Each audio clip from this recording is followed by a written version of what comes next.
가령 제 손에 단위당 가치가 수십억 원에 달하는 희귀 물자가 있고 이를 이용해 전 세계가 탐내는 최고급 스포츠카를 만들었다고 가정해 봅시다. 그런데 이 차가 탄생하는 조립 라인에서 황당한 현상이 벌어집니다. 완벽한 기계를 조립하기 위해 깎여나간 본체와 똑같이 값비싼 정밀 부품들이 마치 아무짝에도 쓸모없는 먼지처럼 공장 구석에 산더미처럼 쌓여 있는 것입니다.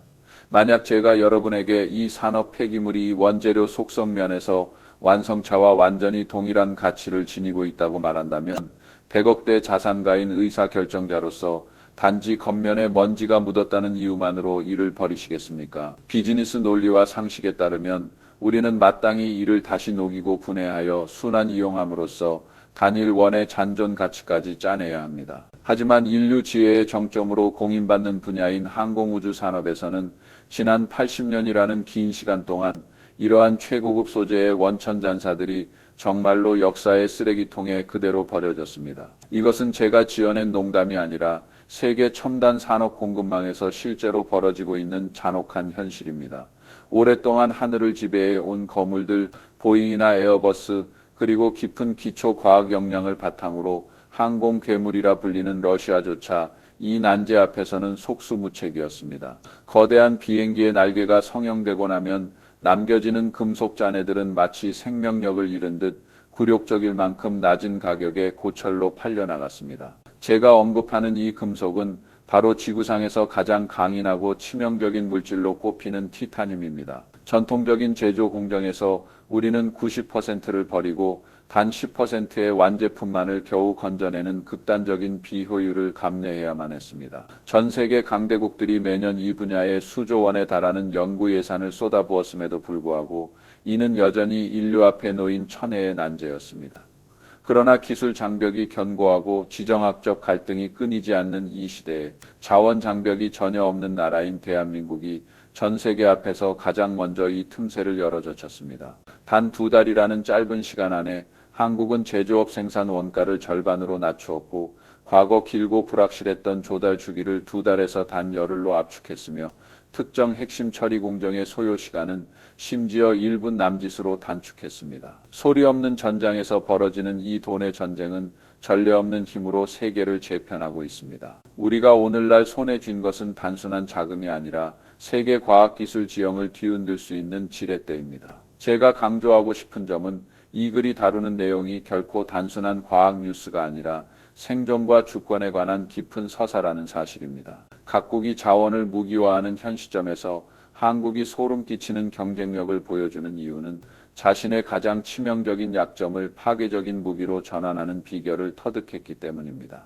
만약 여러분이 제 논리를 끝까지 인내심 있게 따라오신다면 티타늄이라는 금속이 어떻게 단순한 산업 원재료에서 국방, 항공우주, 그리고 미래 모빌리티 지형을 완전히 뒤바꿀 핵심 변수로 진화했는지 깊이 이해하게 될 것입니다. 만약 이 흐름을 간과한다면 여러분은 향후 10년간 글로벌 경제 분야에서 가장 결정적인 부의 재편 기회를 놓치게 될지도 모릅니다. 이제 모든 잡념을 버리고 저와 함께 티타늄이라는 금속의 환상적인 세계로 들어가 보십시오. 이 금속이 전 세계적으로 추앙받는 정도는 대국들이 전쟁조차 불사할 수준에 이르렀습니다. 일상생활에서 티타늄 안경테나 골프채 혹은 의료용 이식물을 자주 접하곤 하지만 이는 티타늄의 미미한 활용 사례일 뿐입니다. 진짜 티타늄의 정수는 범인이 닿기 힘든 높이, 즉 광활한 우주에 존재합니다. 그곳의 극한 환경에서 공기는 음속의 수배로 흐르며 오직 티타늄 한만이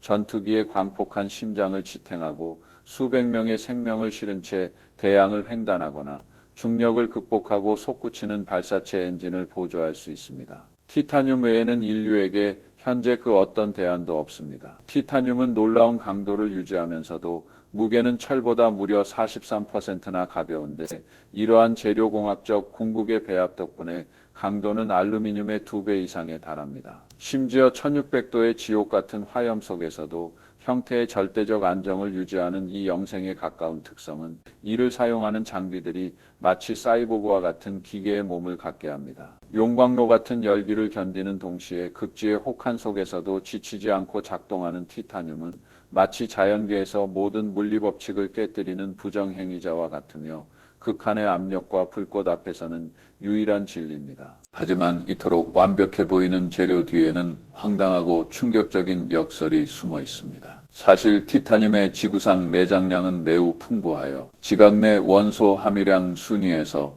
9번째를 차지할 만큼 우리가 잘 아는 철이나 알루미늄처럼 널리 분포해 있습니다. 이처럼 흔하다면 마땅히 일반 상품처럼 가격이 저렴해야 하지만 현실에서 티타늄 완제품의 판매가는 보통 스테인리스 강의 6배 이상입니다. 이러한 고가 전략은 채굴의 어려움 때문이 아니라 광석에서 금속으로 재련되는 과정이 마치 지옥문을 통과하는 고난의 여정과 같기 때문입니다. 용융 상태의 티타늄은 화학적으로 극도로 탐욕스러운 모습을 보이며 마치 강력한 자성 스펀지처럼 주변 환경의 산소와 질소를 미친 듯이 흡수합니다. 만도에 육박하는 고온의 노 안에서도 단 1%의 산소 분자만 존재하면 티타늄 원자는 즉시 그와 결합하여 금속 입자 깊숙이 침투합니다. 이러한 결합이 발생하는 순간 본래 강인했던 티타늄은 유리처럼 허망하게 부서지기 쉬운 성질로 변하며 초음속 비행의 극한 응력 아래서 이러한 취성은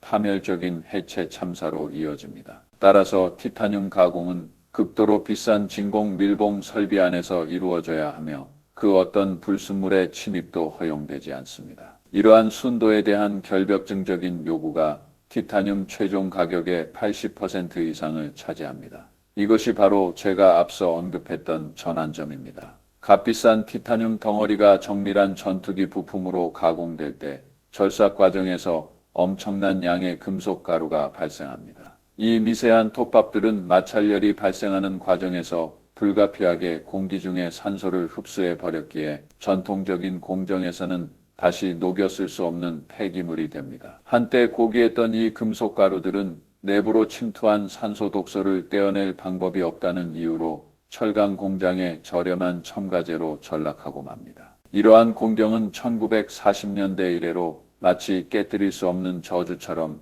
항공우주 산업의 비용 상한선을 묶어왔습니다. 냉전의 초연이 가득했던 시절 우주과학의 선구자였던 소련은 이 한계에 도전하려 했습니다. 그들은 세계 최초로 잠수함 전체를 티타늄 합금으로 감싼 국가였으며 그 생산량은 서방을 공포에 떨게 했던 알파급 잠수함을 건조하기에 충분했습니다. 소련의 천재 과학자들은 수소 플라즈마 기술에 기대를 걸고 만도가 넘는 고온 제트를 이용해 티타늄 속에 산소 분자를 포착하여 증발시키려 했습니다. 이론적으로는 완벽한 방안이었지만 실전 결과는 재앙이었습니다. 산소는 확실히 제거되었으나 그 빈자리를 수소 원자가 파고들어 금속 구조의 틈새를 채우는 바람에 티타늄이 바삭한 비스킷처럼 손만 대도 부서지게 된 것입니다. 이는 마치 암세포를 죽이려다 환자의 생명 기능까지 파괴해버린 실패한 방사선 치료와 같았습니다. 결국 세계 최대의 티타늄 광산을 보유했던 러시아조차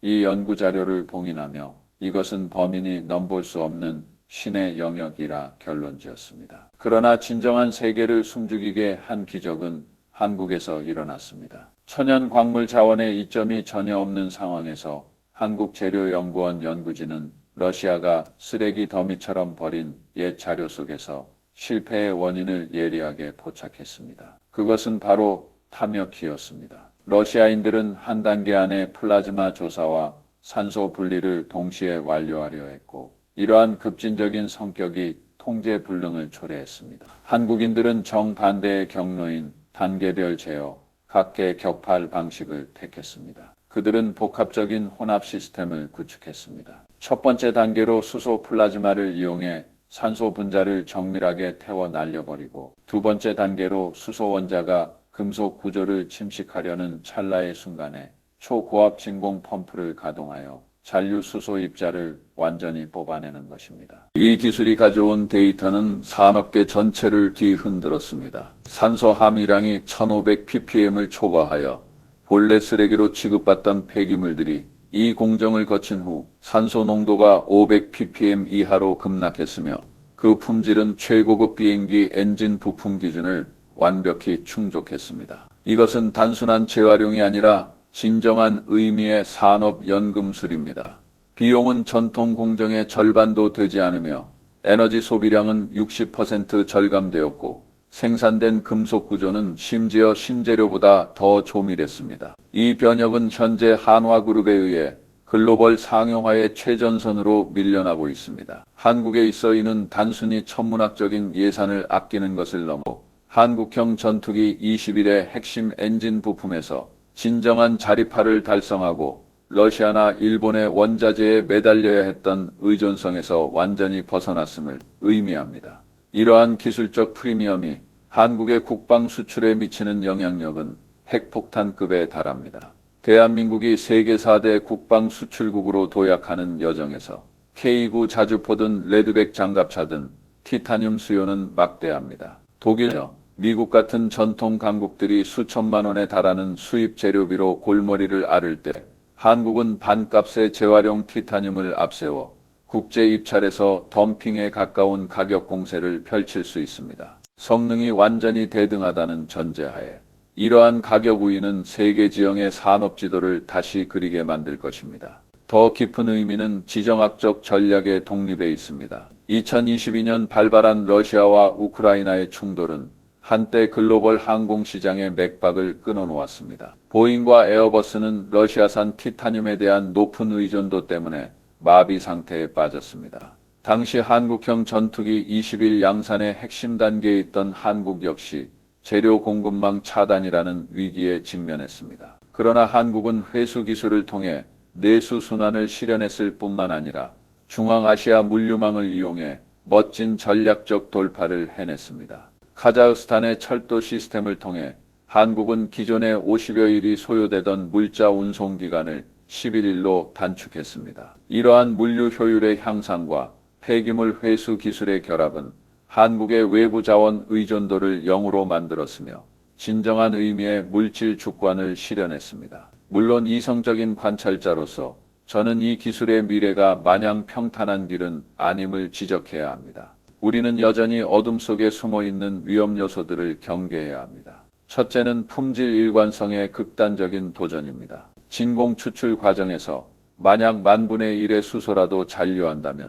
수만 피트 상공에서 비극적인 참사를 초래할 수 있으므로 무결점 검사 체계를 구축하는데 지속적인 거대 비용이 발생할 것입니다. 둘째로 만도의 플라즈마를 유지하는 데 소모되는 전력 비용이 매우 높기에 에너지 가격 변동 앞에서 이러한 경쟁력이 지속될 수 있을지는 지켜봐야 합니다. 마지막으로 중앙아시아 물류 사슬은 언제나 러시아나 중국 같은 대국들의 패권 다툼 사이에 끼어 있어 지정학적 정세의 미세한 진동만으로도 이 생명선이 다시 조여질 수 있습니다. 그럼에도 불구하고 이 기술이 인류의 미래에 미칠 충격은 이미 막을 수 없는 흐름이 되었습니다. 티타늄 가격의 반값 인하는 단순히 비행기 가격의 하락이 아니라 도심 항공 모빌리티 시대의 조기 개막을 의미합니다.